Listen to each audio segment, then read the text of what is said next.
అల్లూరు జిల్లా హుకుంపేట మండల కేంద్రంలో ఏపీ అసెంబ్లీ స్పీకర్ చింతకాయల అయ్యన్న పాత్రుడు వ్యాఖ్యలను నిరసిస్తూ వామపక్షాలు భారీ రాస్తారోక కార్యక్రమంలో నిర్వహించారు. ఈ సందర్భంగా వారు మాట్లాడుతూ 27వ తేదీన విశాఖపట్నంలో జాతీయ టూరిజం ఇన్వెస్టర్స్ సమ్మిట్ సందర్భంగా జరిగిన సభలో స్పీకర్ చేసిన వ్యాఖ్యలు ఆదివాసీల్లో తీవ్ర ఆందోళన కలిగించే విధంగా ఉన్నాయన్నారు.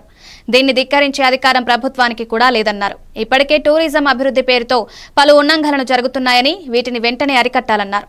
ఆదివాసీ భూములకు రక్షణ కల్పించే 1/70 చట్టాన్ని పగడ్బందీగా అమలు చేయాలన్నారు. సవరిస్తామనడం చాలా దుర్మార్గమైనది. ఇది గిరిజన తరపున ఖండిస్తున్నాం.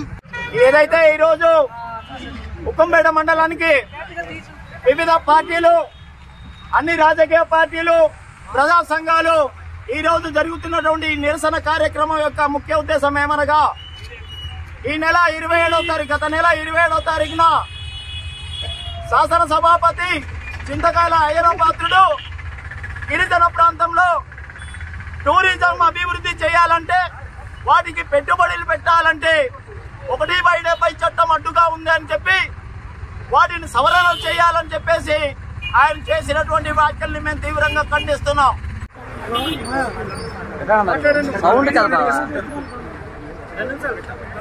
ఈరోజు సాక్షాత్తు భారత రాజ్యాంగం ద్వారా స్వీకరించినటువంటి ఒక స్పీకర్ అయినటువంటి రాజ్యాంగబద్ధమైనటువంటి పోస్ట్ లో ఉన్నటువంటి చింతకాయల అయ్యన్న పాత్రుడు గారు ఈ రోజు మతి భ్రమించి మాట్లాడడం అనేది చాలా బాధాకరమైన విషయం.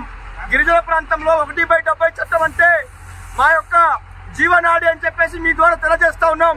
1/70 చట్టం గాని, జీవో నంబర్ 3 గాని మా గిరిజన ప్రాంత ప్రజానికానికి వెన్నుముక్కలంటి చట్టాన్ని ఈ రోజు ఉల్లంఘన చేయడానికి ఈరోజు చింతకాయల అయ్యన్న పాత్రుడు మాట్లాడుతున్నాడు. తక్షణమే కూటమి ప్రభుత్వం అందరూ కూడా స్పందించి ఈ రోజు చింతకాయల అయ్యన్న పాత్రుడు చేసిన వ్యాఖ్యలను వెనక్కి తీసుకోవాలి. తీసుకోకపోతే గిరిజన ప్రాంతంలో ఉన్నటువంటి నాయకులందరూ కూడా ఏ రకమైనటువంటి పరిస్థితి వస్తుందో మీరు తెలుసుకుంటారని చెప్పేసి మీ ద్వారా తెలియజేస్తా ఉన్నాం. మరి ముఖ్యంగా 1/70 చట్టం, జీవో నంబర్ 3 5th షెడ్యూల్ లో ఉన్నటువంటి భారత రాజ్యాంగం చదువుకోండి. మీరు రాజకీయ అపారమైనటువంటి అనుభవం ఉన్నదని చెప్తున్నారు మీరే. కాబట్టి ఈ రాజ్యాంగాన్ని, మా హక్కుల్ని, మా చట్టాల్ని ఎవరైనా కూడా మా హక్కుల్ని, చట్టాలని కాలరాస్తే మీ అందరికీ మీ సమయం వచ్చినప్పుడు మీకు మా ప్రజల గుణపాఠం చెప్పడానికి సిద్ధంగా ఉన్నారని చెప్పేసి మీ ద్వారా హెచ్చరిస్తున్నాను. నా పేరు doctor T Suresh Kumar. Pathipenta Chinnaswamy, AP Congress party నాయకుడు.